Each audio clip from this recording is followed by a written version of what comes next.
Good morning everyone. आज हम चर्चा करेंगे उत्पाद नियोजन एवं उत्पाद जीवन चक्र के बारे में। प्रोडक्ट जो है वो सभी विपणन क्रियाओं का केंद्र बिंदु होता है। बिना उत्पाद के कोई भी विपणन क्रिया, चाहे वह स्वदेशी है चाहे विदेशी है, वो नहीं की जा सकती। विपणन मिश्रण के सभी निर्णयों में प्रोडक्ट संबंधी निर्णयों का विशेष महत्व होता है।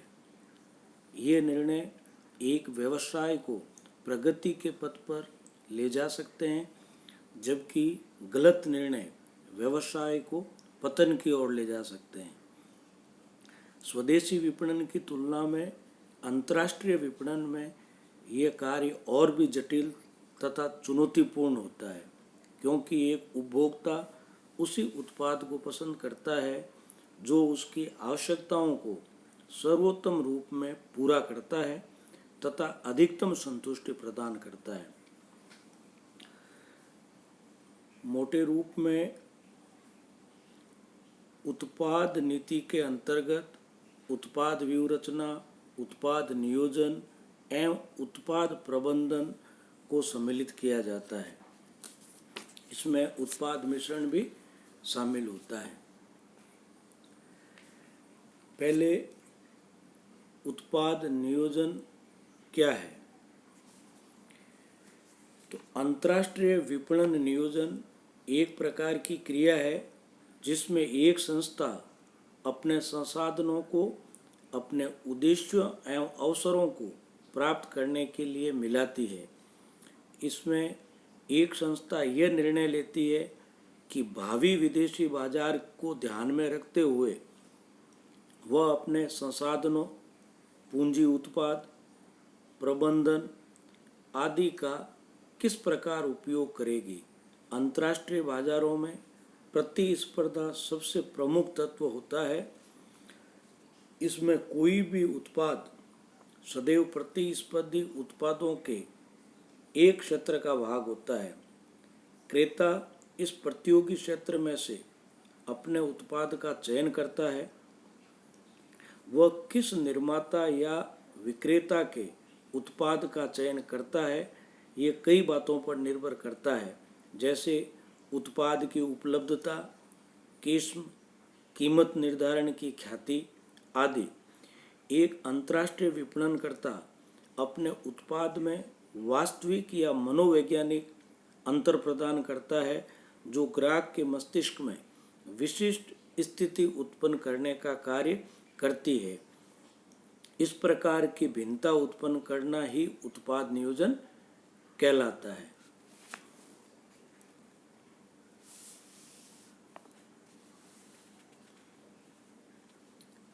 स्टैंटन ने इसके बारे में कहा है, उत्पाद नियोजन में वे सभी गतिविधियां सम्मिलित होती है जो उत्पादकों तथा मध्यस्थों का ये निर्धारण करने में समर्थ बनाती है कि कंपनी के उत्पादों के वर्ग में कौन कौन से उत्पाद सम्मिलित होने चाहिए।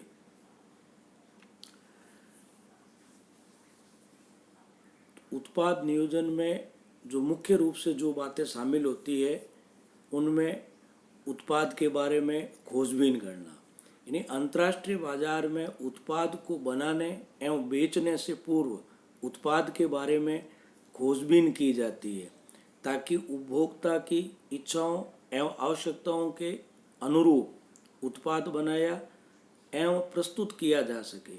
इसके लिए यह पता लगाया जाता है कि विदेशी बाजार में उपभोक्ता उन उत्पादों में क्या विशेषताएं चाहता है, जैसे उत्पाद किस आकार, प्रकार, रंग, रूप, डिजाइन, पैकिंग, कीमत आदि का होना चाहिए।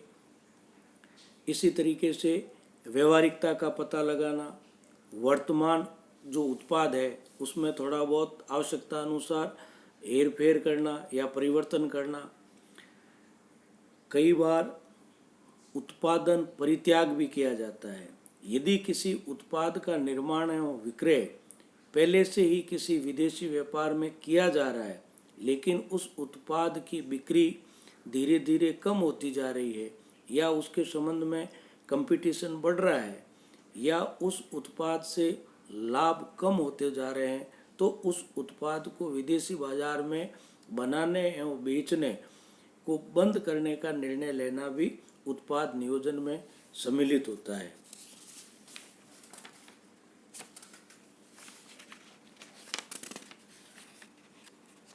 नेक्स्ट है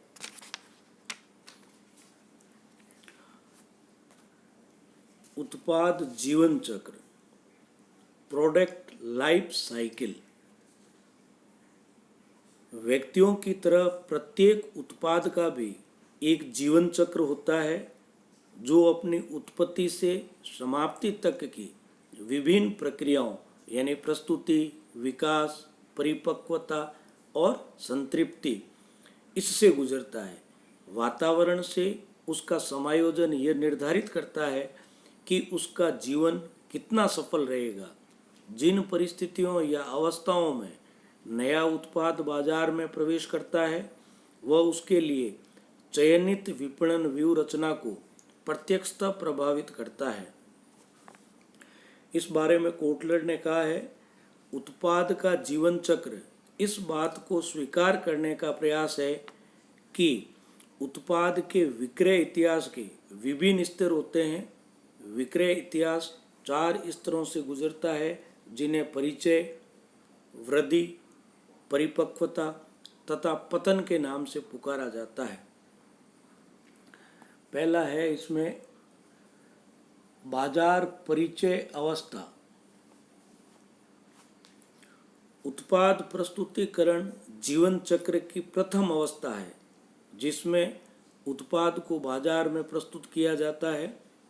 इस अवस्था में उत्पाद की प्राथमिक मांग के संवर्धन को प्रमुखता दी जाती है तथा व्यापार चिन्ह का प्रवर्तन महत्वपूर्ण नहीं होता है।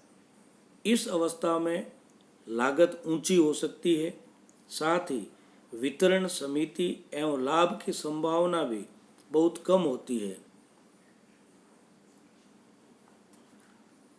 विदेशी बाजार में इस स्थिति में नए उत्पाद के वितरण की व्यवस्था करने तथा जनता की स्वीकृति प्राप्त करने के बहुत प्रयास करने पड़ते हैं।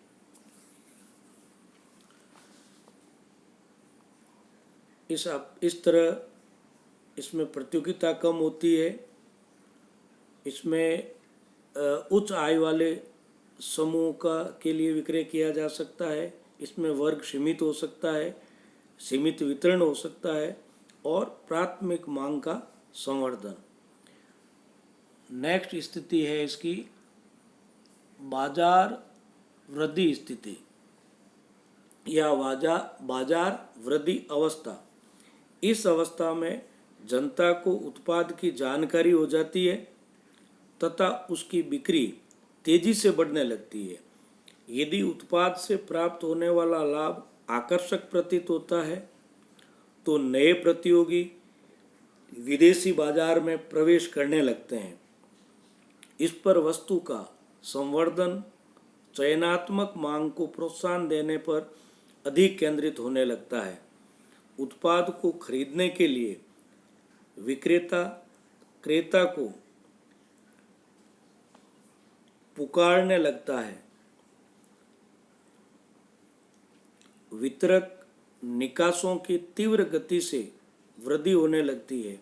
अधिकतम लाभ प्राप्त करने के लिए कंपनी उस समय तक अधिकतम मूल्य रखेगी जब तक उसे यह विश्वास नहीं हो जाता है कि इस अवस्था में मूल्यों को कम करने से बाजार में उसके प्रभाव में बहुत विस्तार हो जाएगा।